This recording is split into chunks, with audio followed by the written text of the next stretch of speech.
Welcome to another weekly edition of the Best Way to Smoke News with Serpo Jr. Big J. Right on into it. Cannabis plants could help in the fight against climate change. A team of scientists from Hudson Carbon, a research center based in New York, which studies carbon storage.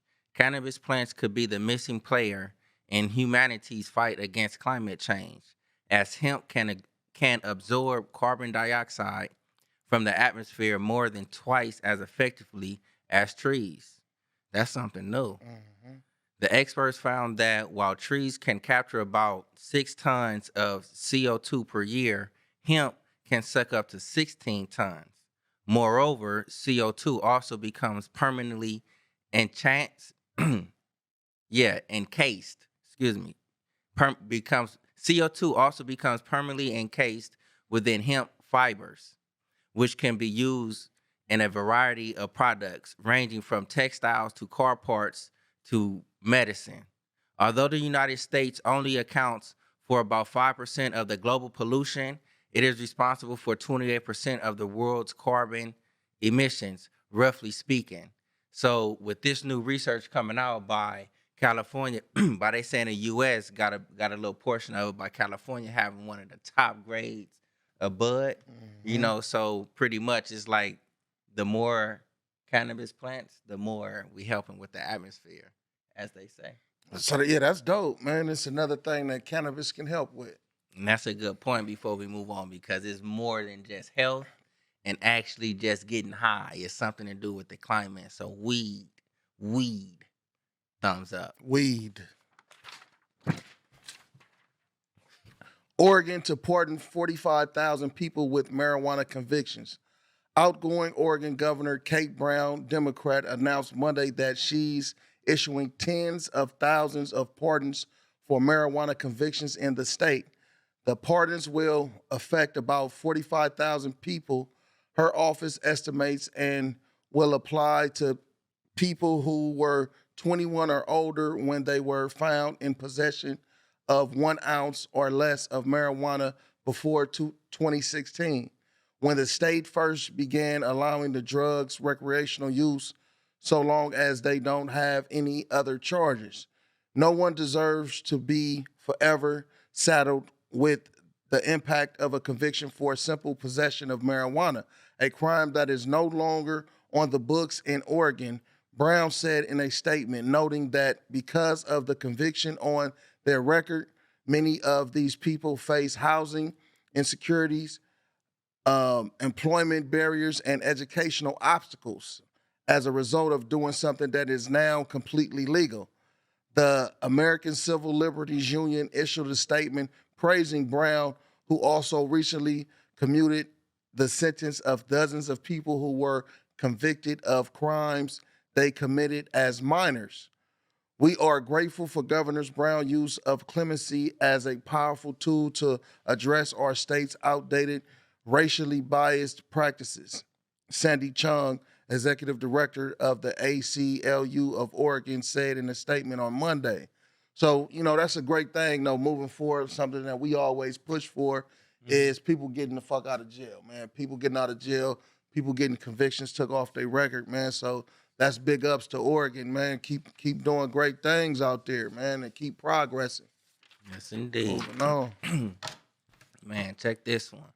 4 dead at marijuana grow operation in Oklahoma. Officials have suspect in mind. 4 people were found dead and 1 injured at a 10-acre marijuana grow operation in northwest Oklahoma City on Sunday. The suspect is still at large, per reports by the state's Bureau of Investigation.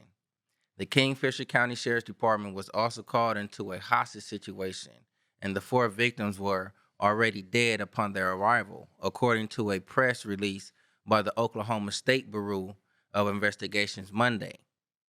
The lone survivor was flown to Oklahoma City for care, OSBI Captain Stan Florence said in a CNN report. Additional details of the victims were not available at this time. After combing through, after coming, excuse me, after combing the area through the night with investigators on the ground, drones and helicopters tracking land activities overhead. Florence said he had a suspect in mind, has likely gotten out of the vicinity. This is like some tragic little news because it's like we always are on the up and up about the cannabis, our operations, and especially our growing.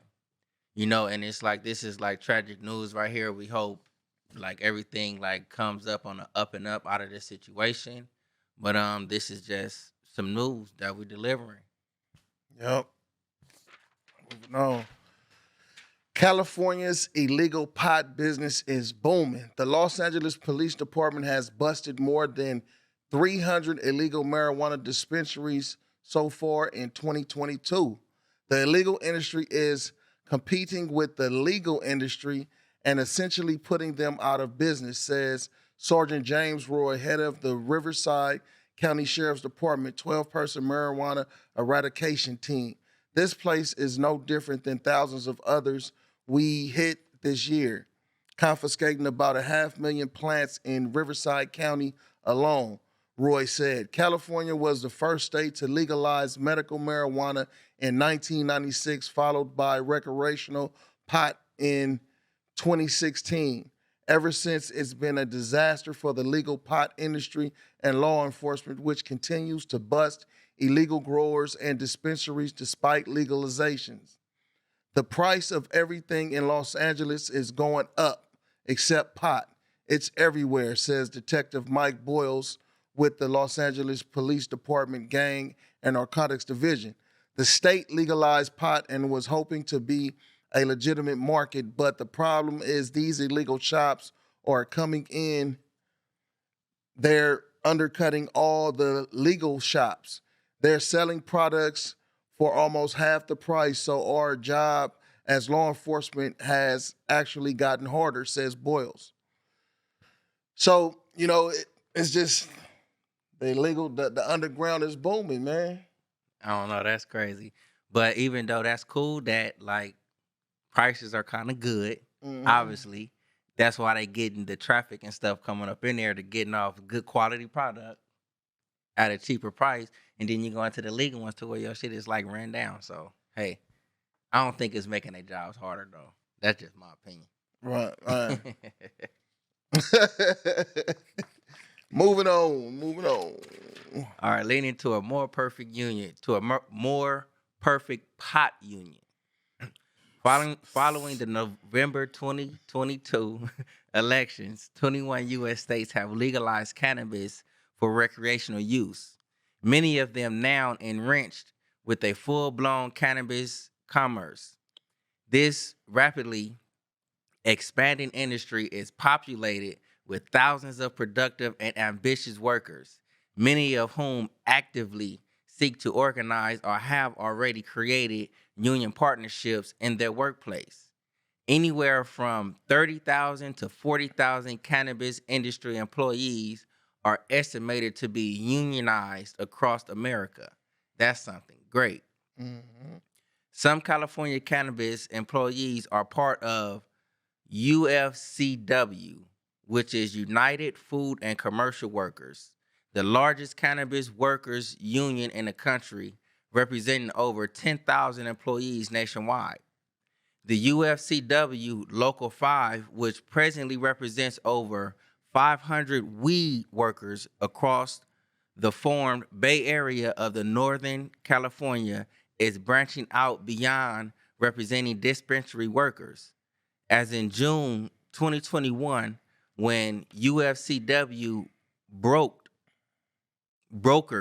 a historic first ever argument to unionize workers at both a California-based cannabis manufacturer, Cannacraft Manufacturing, and at a cannabis lab, Sonoma Lab workers. So this is good. It's like now that like weed, as they pronounce it, weed, as is like up and up on the legal level, more things are starting to open up for workers.